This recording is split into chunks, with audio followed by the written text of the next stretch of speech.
Ron Davis's son, Jordan, had recently moved to Florida from Georgia, where another gun and gun rights issue is being debated now. A bill that will allow gun owners to carry their firearms at airports, schools, and other public places is now awaiting the Georgia governor's signature.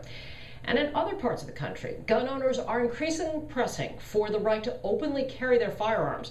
A view from that side of the gun rights issue from America Tonight's Sheila McVicker.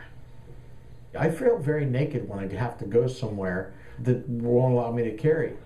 This is Lobby Day at the Virginia State Legislature. The open carry movement is here in force and visibly armed.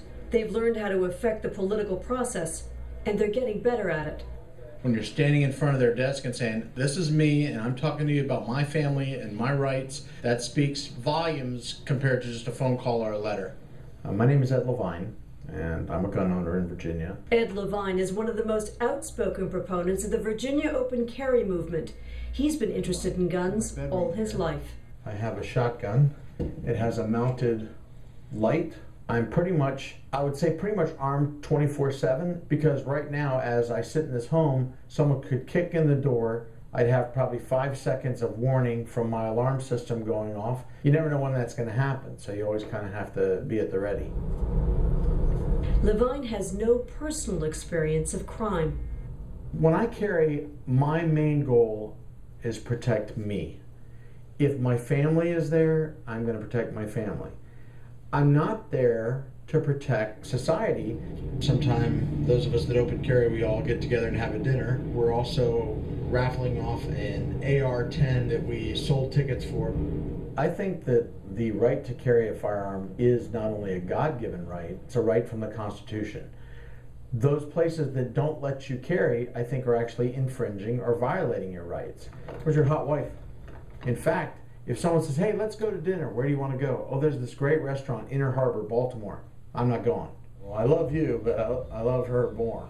And she carries a gun. And do I like it? I do not like it. Would I love to carry in Washington, D.C. or Maryland? I would love it. Thank you all for coming. We got a raffle that we're going to draw for the... I absolutely feel that there is a level of training that's required to responsibly own a firearm. I don't feel the government has to set that level. I think that's just one of those personal things that you have to do for yourself.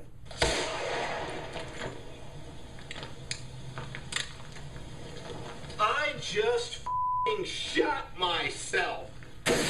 The gun rights movement may feel gun owners can regulate themselves, but the statistics on accidental death and injuries alone are startling. Each year, around 600 people are killed and over 17,000 injured in gun accidents. Classes like this one are available all around the country. Any questions on semi-autos in general? It's very confusing for me, I guess, until I get my hand on it and try. I'm going to start you with the 22, nothing big, but yes. Okay. Yes.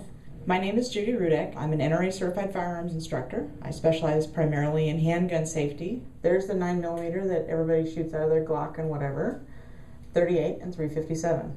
The only difference between those 5 is their length. They're all the same diameter. A class like this is required to carry a concealed weapon in the state, but not even this basic instruction is required to openly carry a gun in Virginia. Technically, in Virginia, it is legal to, having never touched a firearm before in your life, go into a gun shop, purchase a handgun, a holster and ammo, go outside, load it, put it on your hip in the holster, and walk down the street open carrying. It's not smart, but it's legal. Alex and his stepmom, Juan, are taking the course together as a family. Adam, a former law enforcement officer, wants the option to legally carry a concealed weapon again. All right. But Adam has real-world experience and is cautious about how guns affect his mindset. 3 fingers below are going to wrap around the front of the grip. I was a law enforcement officer, so I had to carry. But I found that I would tend to be more emboldened because I had a weapon to defend myself. Now that I'm walking around unarmed, I feel a little better, and I've become very good at running away. A little bit of a cushion on it, firing. It's been about 4 hours of basic classroom instruction. Now it's time to shoot. The intention of the Second Amendment, based on what I've read and learned, was to be able to defend the country against enemies foreign and domestic.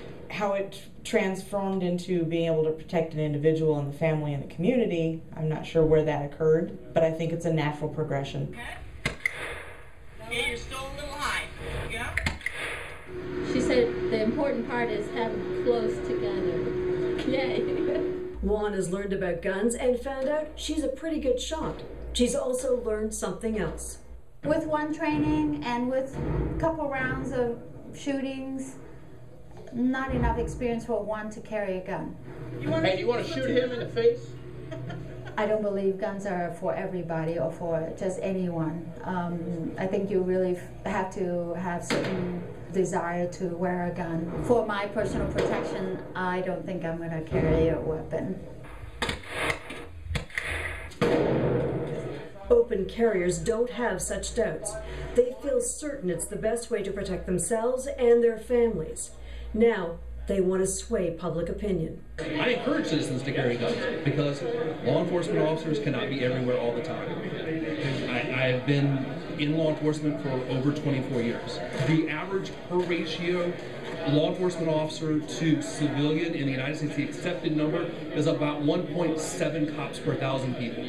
Do I think it's a responsible choice that a person, if they're going to carry seat training? Absolutely. Congratulations, Christopher, unless you're here. I've been training him pretty much since he's been born.